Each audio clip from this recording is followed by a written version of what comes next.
7-footers crew, what is going on? How is everyone doing out there? It is the playoffs, baby. We are here. This is what we play for.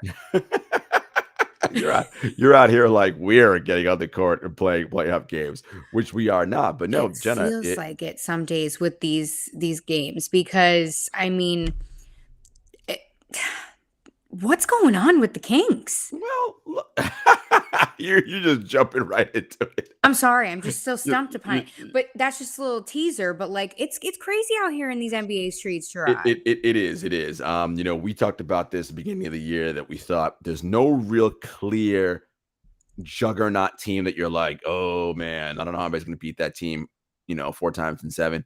Although I will say, as much as we do that thing, no team is infallible, right? The mighty Kevin Durant Warriors were a Chris Paul hamstring away from losing in the Western Conference Finals, right? Like it isn't a guarantee that just Make us because relive it, Jarod. a team is like, stacked that they're automatically gonna win a championship, right? Like you still have to play the games. That's what we play the games for. But this season, there was no overwhelmingly dominant team this year. So we thought a little more parity. The Bucks and the Celtics are very good. And as other 76ers, but they have flaws. They're not perfect. But anyway, the playoffs have been exciting, Jenna. And, dare I say, we might be seeing a literal and figurative changing of the guard. I know. I feel like we've been talking about it happening or us being in that phase where it's happening, but like now is the time. Mm-hmm. And it's interesting to see. It's hard for people to let go, which is why they fight it and they debate it and they do all these things. But if you could try to find the beauty in it, it's exciting. And it's interesting because it's not as though like these players are going away. We see them in different chapters of their careers and it's exciting. But again, conversations for another time because we have to get into it. Like I said, it's the playoffs, baby. And can you believe the reigning champion Warriors are down 0-2 to the Sacramento Kings? Never thought I'd say that one. And then we saw kind of a playoff game last night or a WWE match. You can dissect that.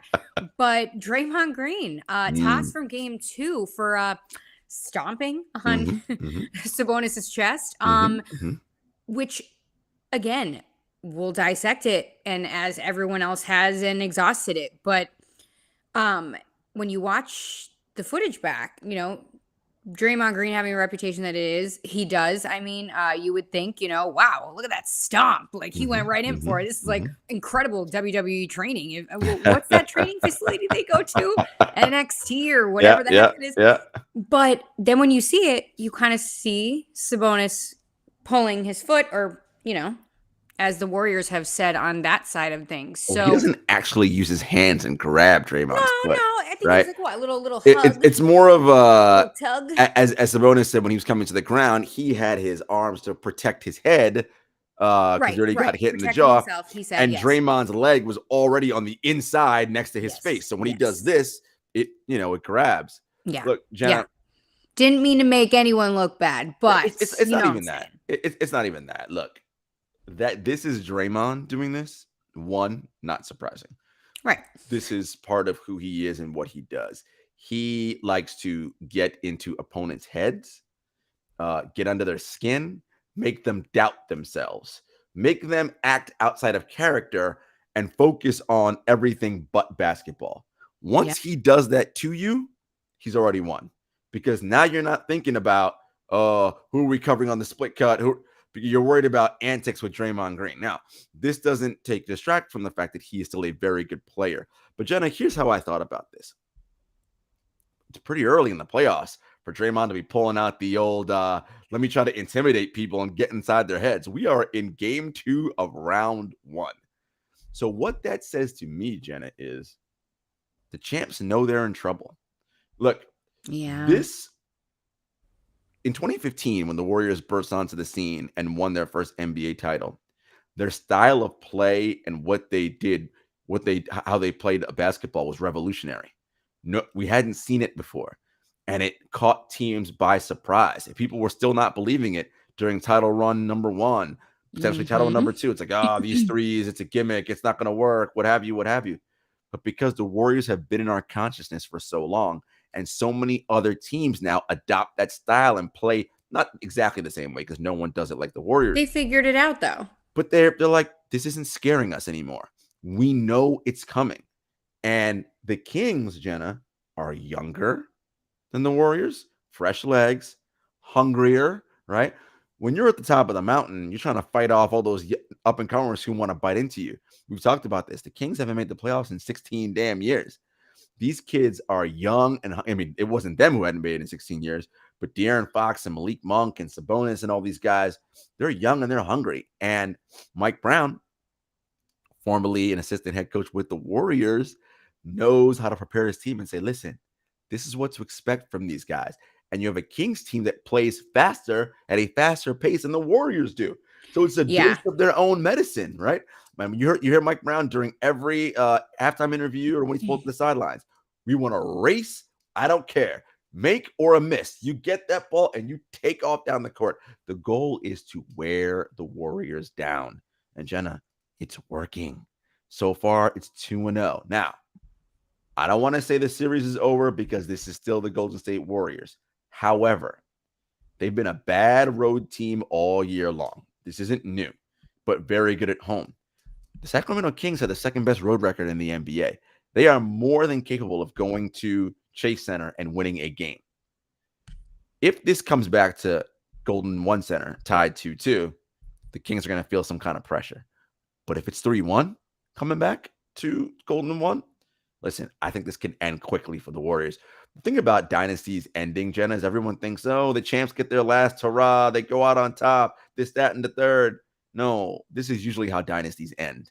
They're in their inability to call it upon themselves. And the other thing I noticed, too, about them, Jenna, the Warriors, last thing I'll say, there's a confidence and a swagger that they have about them because they've done it before, right? And oftentimes, it wouldn't be necessarily what they would say. They would just do it, right? Because this is who we are. They're doing a lot more saying and talking about it.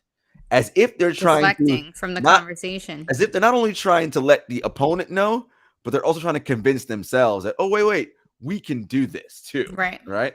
And the reality is that roster outside of Steph and Curry is not very good, right? I mean, they're just older now. And, you know, everyone looks at, oh, but Clay made those late threes, those 2 late threes. Yeah, but he was terrible for 3 straight defensive possessions before that got them down, right? Like, and so this is what happens. And this, the punch to Jordan Poole at the beginning of the year. And Jordan Poole, by the way, who's been playing terrible to these two games. 16, but right before minutes. That, he was playing really well. Listen. But again, it doesn't matter. He hasn't had a good season. 16 minutes only in that last game. So the punch to Jordan Poole in the beginning of the season. Bob Myers does not have a contract extension past this year.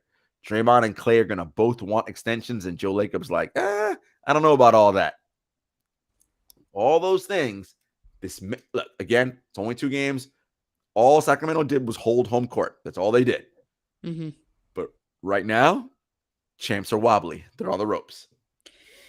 Hey, listen, I mean, it's no secret that this is a pivotal game 3. Because, I mean, if you're going to be the champion Warriors, do it now before you go down. Game 3 is a must win.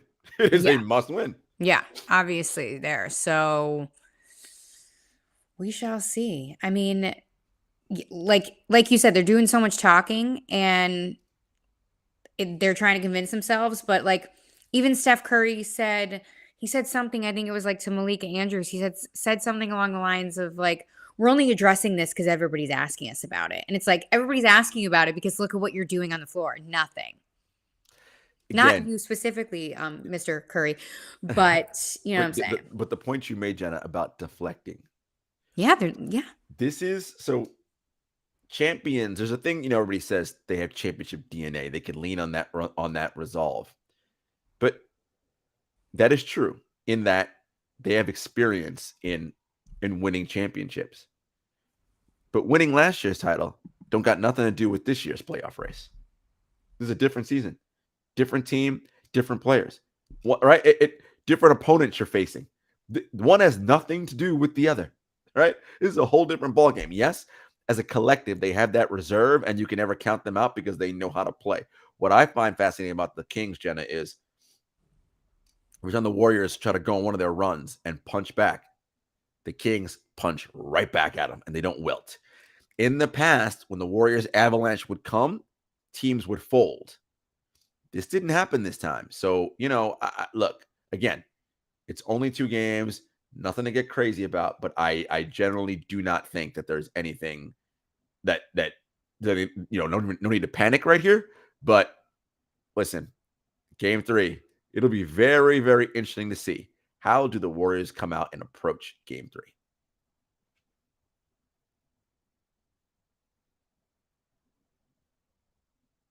And we are going to pause and be right back after this short break.